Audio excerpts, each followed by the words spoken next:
Welcome back everybody to the channel. Today, because of the spooky Halloween time, we are going to be talking about, I've talked about multiple times, which is Outlast 2, but after going back and looking at all of the footage I had on this game, I realized that I really don't have an Outlast 1 versus Outlast 2 video out, and that's really what this channel has mostly of, is these versus videos, and so because the game is actually made from the same company, Red Barrels, it's kind of hard to say which one is better.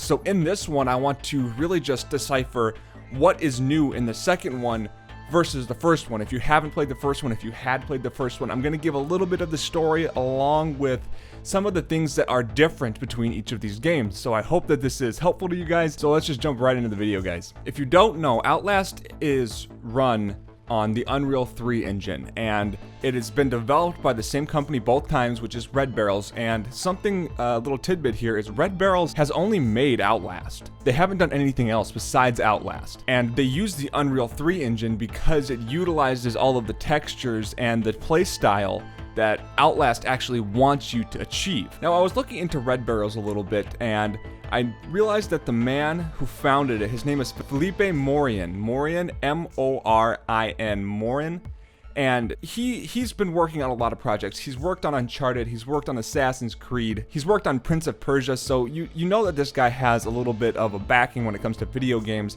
And when he developed Red Barrels, he really set out to create something generally terrifying. That was his goal when he made this company. And you can really see it just because they've been focusing so much on making Outlast one of the scariest games of its generation. So let's jump into the story a little bit here. So Outlast 1, it's been said that there is a little bit more of a lore than people are really understanding, but basically it is a survival game with a first-person based narrative story that you're following along with. This is the first Outlast. You're trapped in a psychiatric hospital. It's very generic, and you're trying to escape these homicidal type patients that are there still. There's a little bit of a sinister side to this. Actually, it's Outlast. There's a lot of a sinister side to this. So there's a little bit more to the story than that. I don't want to just completely spoil the whole thing, but you're basically trying to escape from some homicidal insane people in an insane asylum, along with your fancy glow-in-the-dark, it's not glow-in-the-dark, it's night vision camera. Whereas now the second one has a little bit of a different story. It's more of a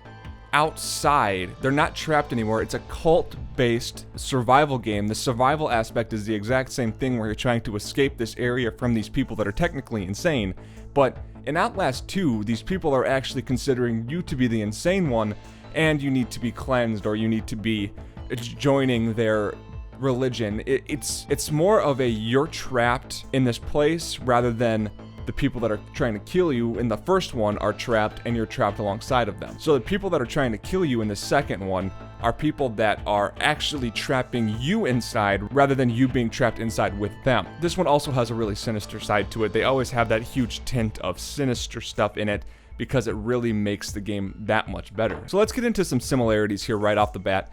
Similarities are the Unreal Engine really allows you to do the crouching, the hiding in these specific objects, lockers, water, anything like that really well, and they utilized it in both games, and it's kind of the thing in Outlast where you can hide from these people that are after you. That is something that is similar in both of these games. They also like to utilize darkness to its extremes. In the first one, the darkness is what really drove the fear factor type in this game.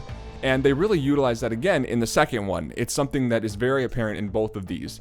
But when we start looking at some of the differences, there aren't that many. Running, to me, I played the demo, and I don't know if this was just in the demo, but the running seemed a lot more limited to me than in the first one. And that being said, I don't know if they're trying to get you more into the mindset of being trapped somewhere and not really being able to get out, but the first one's running mechanics seemed a lot different to me. I really recommend playing it on PC. It's really fun. But overall, guys, those are the two main differences between each of these games. Now, because Red Barrels only makes Outlast games, and the first one had a DLC called Whistleblower, which that one expand a lot larger than the second one is actually going to be at release. So if you haven't played the first one, you can pick up Outlast with Whistleblower, the DLC, for a really cheap price. I'm not really sure what the actual price is, but I recommend, if you plan on getting Outlast 2, play Outlast 1 first. The stories might not line up that well, but it'll give you an idea of what the second one is going to be like. So I hope that you all liked the video today. Leave a like, leave a subscription. It really does help me out, guys. I will see you guys later.